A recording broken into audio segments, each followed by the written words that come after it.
Hey everybody, it's Gypsy, and welcome to On the Edge of Appalachia. Today I am going to show you how I make my homemade body and hand moisturizer. Normally I prefer to use the stovetop, and I had a little setup where I had rigged a double boiler sort of thing, and I had a bowl that fit perfectly into this pan. I no longer have that anymore, so I am going to use the microwave today. Either stove or microwave is fine. I just prefer the stove. But for right now, until I come up with something else, I will be using the microwave. So what you need for this is you're going to want coconut oil. And let's see, I use shea butter in mine, a little tiny bit of beeswax, just to give it some, I put a little bit of vitamin E oil in there because it's a great preservative. It'll make your moisturizer last longer because it can go rancid. Let's see. Oh, and you're gonna, if you want, you don't have to do this step. This is optional. This is essential oil, whatever you like to put in or not. Today I'm going to use Mag Champa just for something different. And then you're also going to want a jar to store your finished product in. Okay, this is mine. I prefer glass. I would also prefer if it was dark, but I don't have one. But my cupboard in the bathroom where I keep my toiletries is dark. Now, that being said, if it gets too hot in the summer, I'll put this in the refrigerator to keep it longer. I live in a cold climate, so I really don't have to worry all that much. And I go through this quickly enough that, I don't have to worry about it. If you live in a hot climate, regardless, put it in the refrigerator, okay? When I lived in the desert and I lived in my travel trailer, I kept this in my refrigerator. Unfortunately, my refrigerator in my travel trailer, it does not have settings, so you can't adjust it. And it was just a little overzealous, so I would take this out to use it, it'd be hard as a rock. But anyways, let's get started. So, what we're going to do is we're going to start with approximately a half a cup of our coconut oil. Now, I am not sure how long to do this in the microwave, because I usually do it in the double boiler. Now, when you're doing it in the double boiler, you want to be at the stove constantly and stirring until everything melts. Seems like, if I remember correctly, the last thing to melt is your beeswax. That takes a while. Okay, so we got our coconut oil in there. I keep a notebook because this takes a lot of research for me, and I'm always tweaking everything. In fact, this recipe has been tweaked so much, I don't think it's recognizable from the first time I made it. In fact, I just tweaked it the last time I made it. So I have this notebook. I write down what ingredients I use, how much, and then any changes I make, I put in here. So, anyways. Oh, I forgot. You're going to need a carrier oil, too. You could use something like grapeseed, olive oil. Do I have, what else? Jojoba oil. Now, my preference for carrier oils is either grapeseed or olive oil. So I use those too. I love grapeseed. But of course, I always have olive oil in the house, so that's usually what I end up using. So anyways, we have our coconut oil in. So we want to put in 1 tablespoon of shea butter. Okay, so we got that in. Now, I'm going to put in, let's see, 1 tablespoon of beeswax. Now, I like to use these little pellets or pastilles, however you say it. It just makes my life easier. So, I'm going to put in 1 tablespoon.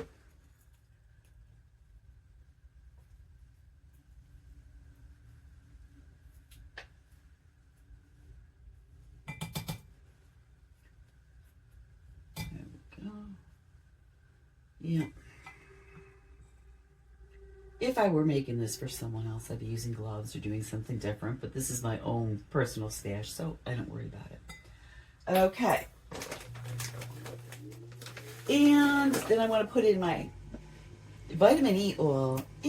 I just, whatever.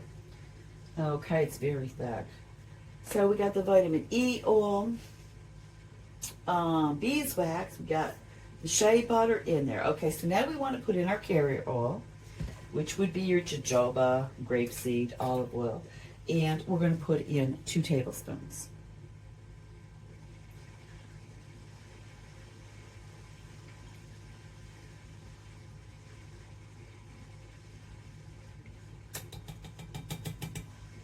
Go. So, now, your essential oil, you don't want to put in yet. If you put it in at this point, you will lose the aroma and any benefits your essential oil would have. You want it to cool down first. Okay, so we're going to put that in last. So, now it's time for the microwave. I'm going to start with 30 seconds increments. So, I'm going to put you guys on hold. I'll get back to you. I'll let you know how long it took to melt this. Okay, so I did this in 30-minute increments in the microwave. In between each 30 minutes, no, don't do 30 minutes, please. 30 seconds. Anyways, in between each, I stirred it up. This took 2.5 minutes to totally melt. So as you can see, all my ingredients are melted and they're melded together. Okay, so now what I want to do is cool it down enough to add my essential oils. Okay, now what I'm going to do is I'm going to place this in the refrigerator. The best time to add your essential oils, now you could use a thermometer. I want to say it's 160 Fahrenheit to get your oils down to before adding your essential oils, but I'm not sure about that one.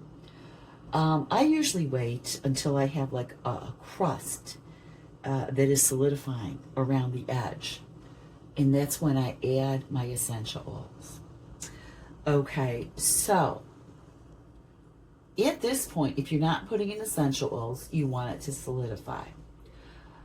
You could pour this into your jar and then put it in the refrigerator or let it sit on the counter until it solidifies. Now, I think if you wanted this more like a whipped body butter, you could do that. Kind of like the same method. You want to cool it down until you start seeing it solidify. Then you whip it with a blender, or not a blender, a mixer. You put it back in the refrigerator. You let it solidify some more, take it out, and you whip it again. You keep doing this until it's the consistency you want. I think that would work with this. I haven't tried it. Just a suggestion if you're into body butter. Okay, so what I'm going to do now, I'm going to put this in the refrigerator. Hopefully I don't let it sit too long. And then we'll add our essential oils. So I'll be right back. Okay, everyone, so I cooled this down. And as you can, well, I hope you can see, there's kind of like a rim, a crust of where everything is starting to solidify. So this is the point I put in my essential oils. How much you put in? Well, I guess it's a personal preference. If you want a very light smell, you just put in a little bit. I like mine stronger, but I would say average is maybe 20 drops. I will usually put in like 40. Now, a professional, who makes like the perfumes and all this stuff, they don't measure out in drops.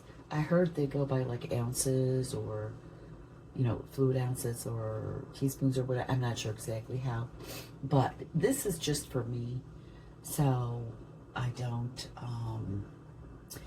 go by that. I just go by what works for me. And even with this, waiting for the cross, how much to cool it down. The professional is going to tell you something different. So if you want, something very precise and professional, I believe there are videos by professionals who will tell you, how to do it. So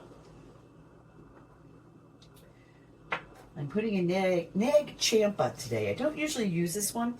Usually I like to use like either rose geranium or lavender. So, but I don't know, I wanted something different today. So I'm going to put this in.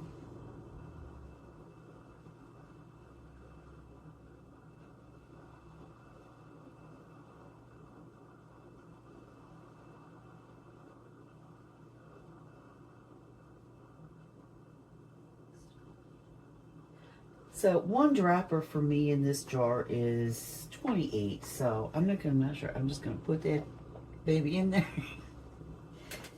So then you want to stir it around and do get that part that's solidifying. I'm going to stir it really good.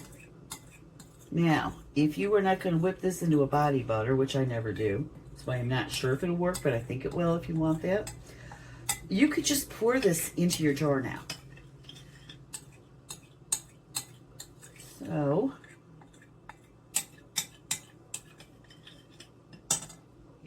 I'm going to open my jar. Got to put that lid on the essential oil first because I don't want to lose anything. Okay. Make sure I get all this in here. Smells really good. All right, so I'm just going to pour it in.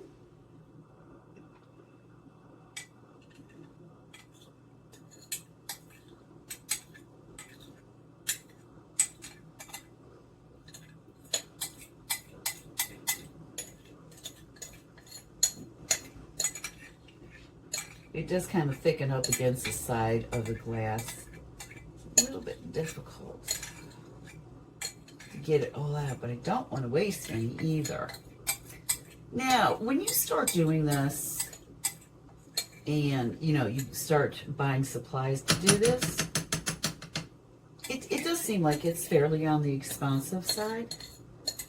But as you stock up with supplies, like I make my own lip balm, I even make my own makeup when I wear makeup, which these days is only on the weekends when I go to my own booth. But I make my own. It's going to seem like it's expensive. But once you have all your supplies and you only have to replace them once in a while, you find making your own is much more economical than buying it. Now, my view, and this is my own personal opinion, I think it's healthier to use this than what you buy in the store. Now, whenever I do a video like this and I say something like that, I usually get one person in the comments who gets like kind of hysterical about me promoting any kind of homemade product. They just really give me a hard time about it. No, I'm not really promoting it. I'm just sharing what I do in case you want to do it. But I don't understand what people get like that. I mean, if you prefer to buy your own. Prefer to make your own, make your own. It's not a big deal. Que será, será. You know, I don't understand this, but I have had it happen at least 3 times, okay? So, you know what, this is just, I'm sharing what I do. Take it or leave it, okay? I find it fun. It's fun for me. I like it. And it is more economical for me. So, you know, if you're interested in doing this kind of stuff, that's all I'm sharing it for. Obviously, I don't do this professionally because, as you can see, I'm using my fingers. This is just for me. You know, so it's not a professional thing for me. It's just fun. And I like to share it. I do. So, give it a try if you want. Now, what I'm going to do is I'm going to put this in the, because it is kind of like gel and thickening, but I am going to put this in the refrigerator to set, and it'll harden up. So, I think it's going to take a while, but I'm going to show you what it looks like when it's solidified, okay? So, I'll be back in a minute for you guys, not for me. Okay, so I got a little impatient here. It is mostly solidified. I did break through and find this is just more gelled, so it still has more time to go. But as you see where it's more solid, it lightens up, okay? Now my last batch was white, so I think I used a different carrier oil. I just can't remember what. This is olive oil, so it does give it a green tint. You cannot smell the olive oil when you use it. Okay, so just thought I'd share this little fun project I like to do once in a while with Olivians. I'm going to leave you with that. Blessed be, and make it a joyful one.